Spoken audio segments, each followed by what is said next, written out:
This is a house. Losing your job isn't the worst thing that can happen to you, but at the time it feels like it. I'd been at the agency for the best part of a decade, had built up a great client base, and felt confident that nothing was ever likely to change until the day that I was called into the managing director's office to be told that I was being made redundant and I should clear my desk and leave. The cheque would be in the post. The one person I knew I would really miss was Federico, or Fed, the night guard, the handsome 25-year-old Italian with faltering English and the chiselled good looks and the black hair of a Renaissance masterpiece. He'd been on the night reception for a few months when one night as I worked alone, he buzzed me to tell me a late package I'd been waiting for had just been delivered by the courier. I told him to bring it through and engaged him in limited conversation as I opened the package and read the contents. Then, without warning, he made his declaration, telling me in his broken English that he had been watching and waiting for the chance to speak to me alone. He walked around the desk, and even though I knew I should discourage a security guard from making advances to a senior manager, I did nothing to stop him as he pulled me towards him for an intense, deep kiss, our tongues tangling together as we each probed the other's mouth. I certainly knew I shouldn't be loosening his tie and pulling open his shirt to reveal a tight white singlet that hugged him, a fabulously sculpted and hairy chest that I caressed with eager enthusiasm. And I did nothing but groan with pleasure as he dropped to his knees, undid the flies of my suit trousers, and reached in to pull out my cock, which he then proceeded to suck with an intensity that had me ejaculating into his mouth in a matter of minutes. A brief encounter, but sometimes the best sex is always the quickest.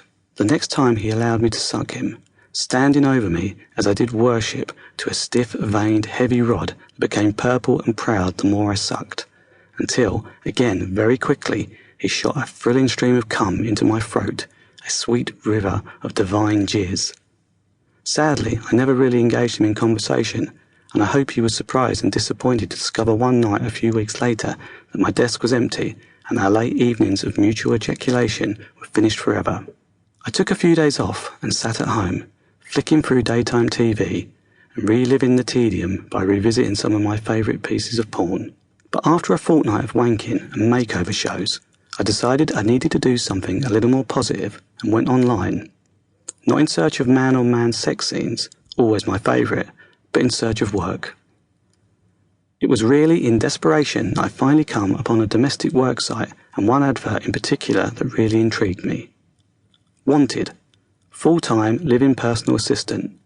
Duties include maintaining a busy diary and supervising the staff of a small but busy country estate.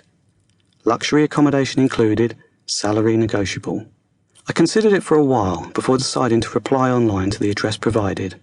After all, even in the job I just left, I had really been little more than a glorified PA, working for a boss who had only on a couple of occasions spoken to me about anything beyond routine business matters.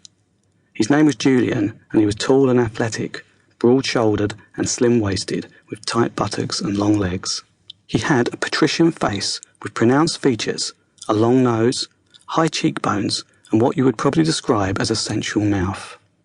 His suits were always expensive and beautifully cut, his shirts always beautifully laundered, his expensive ties elegantly understated. He came complete with beautiful wife and 3 equally beautiful children, so even in my moments of idlest fantasy, I never gave him a thought beyond admiring him as you would admire any good-looking man or woman. That all changed the day we got stuck in the scenic lift, way up between the 26th and 27th floor, seemingly up in the clouds, looking down on the city below. It was a fine piece of mechanical engineering, but also a temperamental one, though this was the first time it had ever ground to a halt.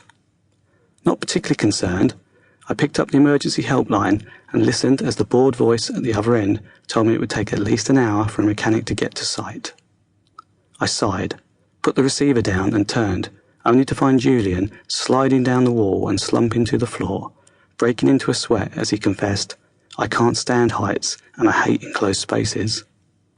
I tried to make small talk to distract him, but noticed that he was increasingly ashen and trembling slightly. Unsure what I should do, I knelt by his side and, remembering something I'd seen on a TV show, loosened his tie and undid the top button of his shirt, revealing an enticing sprig of chest hair that I had not expected. The other thing